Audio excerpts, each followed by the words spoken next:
Oke, assalamualaikum warahmatullahi wabarakatuh. Jumpa lagi bersama saya di channel Sobat Hitam Putih, tempat dan sobat ya para pecinta kacar.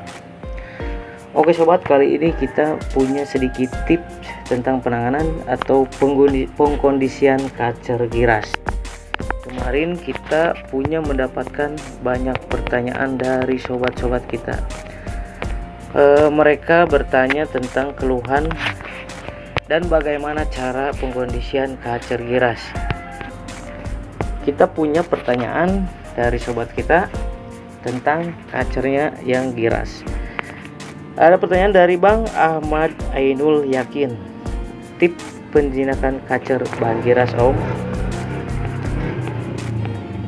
Kemudian ada lagi Bang Buduy Wallace. Assalamualaikum Bang, mohon izin solusinya kacar terlalu giras, bagaimana mengatasinya?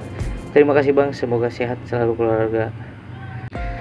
Dan selanjutnya ada Nana Badot. Bang, saya punya kacar giras, gimana cara bikin jinak? Ada lagi dari Bang Jeki Chandra. Oh, minta saran, kacar saya asli dari hutan, udah saya lakukan terapi lapar kayak gitu tapi nggak jinak-jinak. Minta sarannya Om, gimana caranya supaya kacar saya jinak Om, salam satu hobi. Ada lagi dari Bang CKC Puyuh Ciater. Kalau kacar giras biar agak jinak bagaimana Om? Dan ada dari Bang Billy Setiabudi juga, mau tanya Om solusinya supaya kacar gak terlalu giras, bagaimana penanganannya? Kacar saya masih takut sama orang dan masih gelabagan. Nah, pokoknya banyak pertanyaan-pertanyaan dari sobat kita tentang keluhan kacarnya yang giras, namun saya tidak bisa menyebutkan satu-satu. Oke, buat sobat yang tadi bertanya, mudah-mudahan nonton. Seperti biasa kita jawab di video supaya sobat-sobat yang lainnya juga tahu. Oke, langsung saja kita ke tips dan penanganannya. Jangan kemana-mana, tetap ikuti Sobat Hitam Putih, tempat dan sobatnya para pecinta kacar. Oke sobat, untuk cara penanganan atau pengkondisian kacar yang giras supaya nanti perlahan bisa agak jinak. Sebenarnya tingkat kejinakan bagi sebagian para kicauania atau sebagian para kicauania yang suka lomba, jinak dan giras itu tidak menjadi ukuran. Bahkan saya sendiri pun suka burung yang semi giras ya. Jadi asalkan burung digantung anteng itu pun sudah cukup. Itu untuk sebagian para kicauania yang suka lomba. Memang untuk kacar rumahan atau para kicauania yang merawat kacar rumahan memang lebih enak burung yang jinak atau ada istilahnya ketrekan ya, jadi bisa dimainkan ya. Tapi beda cerita untuk sebagian para kicauania yang suka lomba, asalkan burung digantung anteng itu sudah cukup gitulah. Nah, cara pengkondisian kacar giras yang pertama kita bahas dari pakan pur. Pakan pur. Untuk pakan pur, sobat bisa memberikan pur dengan kadar protein tinggi atau 19% atau 19% atau lebih ya.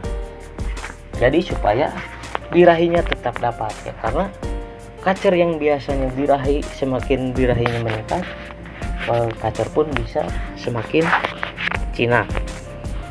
Ya, itu untuk pakan pur. Dan untuk air minum kita bisa kita berikan vitamin, beberapa tetes, cukup air minumnya tiap hari ya, kita ganti untuk mengatasi supaya kacarnya tidak mudah stres ya. Kemudian yang selanjutnya untuk pakan EF. Jika si kacar belum memiliki birahi atau masih bahan atau masih trotolan, misalkan burungnya giras, kita bisa genjot ekstra pudingnya, jadi supaya birahinya cepat dapat. Karena seperti yang saya bilang tadi, burung semakin birahi, burung akan semakin jinak. Jadi jika birahinya sudah dapat, burung pun akan lumayan agak jinak gitu. Itu untuk EF jangkrik kita genjot atau EF yang lainnya. Ada yang bilang kalau misalkan kita berikan jangkrik, si burung malah menjadi giras, itu salah. Karena biasanya pengalaman saya gitu, jika saya mengejut jangkrik kemudian birahinya naik, burung pun ikut perlahan-lahan menjadi jinak. Kemudian yang selanjutnya untuk sangkar. Sangkar sobat bisa memberikan alas atau karpet ya. Jadi supaya apa? Supaya si burung yang giras itu tidak sakit kalau misalkan dia loncat ke atas atau ke bawah. Karena dengan karpet ini kita bisa melindungi si burung supaya kakinya tidak sakit ya kena jeruji yang bawah itu. Jadi supaya aman, yaitu untuk pengorisian kacar giras kita bisa berikan karpet. Itu penting bagi saya, menurut saya ya. Kemudian selanjutnya tentang mandi si burung. Untuk masih proses penjinakan, si burung kita bisa mandikan tiap hari. Mandikannya pagi dan sore secara rutin. Itu untuk proses penjinakan ya. Kita mandikan bisa pagi-pagi sekitar jam 8. Pokoknya kita mandikan kalau bisa untuk proses penjinakan ini dengan cara disemprot dulu. Jadi supaya benar-benar si burung itu basah kuyup. Jadi kita buat si burung hingga basah kuyup dan kedinginan sampai menggigil ya. Jadi maksudnya supaya apa? Supaya burung diam. Tapi kita gunakan semprotan yang embun, jadi halus ya, supaya burungnya tidak mudah stres kalau kita semprot. Nanti setelah burung kedinginan, yang seperti yang saya bilang tadi, tujuannya setelah burung kedinginan, burung kan akan diam tuh. Kita bisa melakukan pendekatan dengan cara memberikan jangkrik. Jadi saat burung menggigil kedinginan, burung tidak akan memperdulikan apa yang ada di sekitarnya. Jadi yang fokus hanya merasa dingin, jadi burung akan diam. Dan saat kita berikan jangkrik, burung pun akan berpikir bahwa kita bukan ancaman bagi si burung itu. Nah, disitulah kita berikan jangkrik dengan cara pakai tangan langsung ya. Karena burung pasti diam saat benar-benar basah kuyup dan kedinginan, kita berikan jangkrik untuk melakukan PDKT. Nanti lama-kelamaan burung pun akan terbiasa dengan perlakuan kita ini. Jadi burung berpikir bahwa kita ini bukan ancaman buat mereka. Nah, sambil kita berikan jangkrik, burung kita jemur. Dan jemur usahakan untuk acara yang masih giras supaya cepat jinak. Burung kita jemur bisa ditempatkan di bawah ya, supaya mampu beradaptasi dengan orang-orang atau manusia ya. Bahkan saya suka menempatkannya di pinggir jalan ya. Untuk kalian para kecomani yang rumahnya pinggir jalan, itu sangat mudah sekali sebenarnya. Jadi kita biarkan pinggir jalan atau tempat lalu lalang manusia, kendaraan. Jadi supaya burung cepat beradaptasi. Nanti lama kelamaan burung pun akan terbiasa dan itulah bisa menjadi jinak. Dan kita bisa gantung burung jangan terlalu atas, biarkan burung kita gantung di bawah tiap harinya ya, supaya mampu beradaptasi dengan manusia, dengan orang-orang. Jadi biarkan misalkan si burung gerabakan, biarkan saja. Jadi burung itu jangan terlalu dimanja ya. Ada yang bilang burung yang kiras gitu katanya takut stres kalau gelabagan terus, takut rusak, takut stres ya. Itu sebenarnya salah, berpikiran seperti itu salah menurut saya. Burung itu jangan terlalu kita manja, biarkan dia beradaptasi sama orang-orang walaupun dia gelabakan. Nah, nanti lama kelamaan burung juga akan capek sendiri dan pasti terbiasa dan pasti bisa jinak gitu. Jadi burung tuh jangan terlalu dimanja. Justru kalau perawatan yang terlalu over, itulah yang bisa membuat burung stres jika kita melakukan perawatan yang terlalu over gitu. Nah, selanjutnya untuk kerodong. Soal kerodong, ada sebagian para kecomaninya juga yang berpikiran burung yang terlalu giras itu karena takut gelabagan, kasihan gitu kan, takut stres. Jadi burung itu dikerodong tiap hari, tiap malam dikerodong. Justru kalau seperti itu, burung kapan mau jinaknya?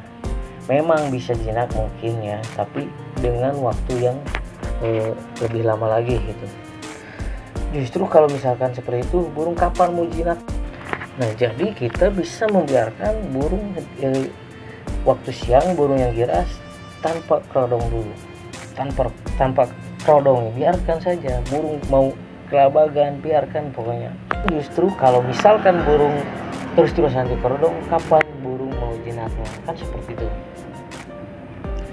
Nah, kemudian untuk pengkerodongan malamnya, kalau malam wajib kita kerodong, yaitu supaya burung malamnya bisa istirahat dengan tenang, dengan cukup. Jadi malam wajib full kerodong, karena fungsi kerodong itu supaya burung tidak stres dan burung tidak terganggu sama misalkan nyamuk gitu kan. Nah, bisa juga misalkan kalau benar-benar takut ya, misalkan kasihan sama burung yang benar-benar gelabakan, kalau misalkan siang mau dikerodong, bisa gunakan kerodong yang tipis dan dibuka sebelah, jadi supaya burung itu melihat walaupun pakai kerodong yang jadi bisa melihat orang lewat atau bisa melihat kita juga gitu. Namun cara itu memang bisa menjinakkan, namun cara itu mungkin membutuhkan waktu yang agak lama kalau misalkan seperti itu caranya. Jadi beda dengan cara yang kita biarkan tanpa kerodong untuk kesehariannya. Kalau malam wajib full kerodong ya, jadi supaya burung bisa beristirahat dengan cukup dan tenang, dan bisa melindungi burung dari nyamuk atau predator lain. Jadi burung tidak mudah stres, jadi cukup. Kemudian untuk mandi, kita bisa juga memberikan mandi malamnya. Banyak para kicau mania yang tidak tahu kalau ternyata mandi malam ini bisa cepat menjinakkan kacer giras. Bahkan saya sering melakukan terapi mandi malam ini supaya kacer cepat jinak. Banyak para kicau mania yang tidak tahu bahwa terapi mandi malam ini banyak sekali manfaatnya. Selain bisa menyetabilkan birahi, menyetabilkan emosi, mandi malam itu bisa juga menjinakkan kacer yang giras. Kan saya melakukannya terkadang jam 11 atau jam 12 malam, namun tetap dalam kondisi burung yang sehat dan fit. Ya, mungkin hanya itu tips penanganan atau pengkondisian kacer yang giras supaya agak lebih jinak. Tentu semuanya butuh proses ya, enggak bakal instan ya. Jadi kalau misalkan instan itu namanya mungkin sulap. Ingat pesan saya tadi, kita jangan terlalu memanjakan si burung dan kita jangan terlalu over dalam perawatan burung, karena justru kalau kita terlalu over dalam perawatan burung, terlalu berlebihan, justru akan membuat burung stres. Oke sobat, terima kasih banyak buat sobat semuanya yang selalu senantiasa menyimak video dari saya. Semoga apa yang saya berikan bisa bermanfaat buat sobat semuanya. Jangan kemana-mana, tetap ikuti dan dukung terus channel Sobat Hitam Putih Tepat dan sobatnya para pecinta kacer. Terima kasih.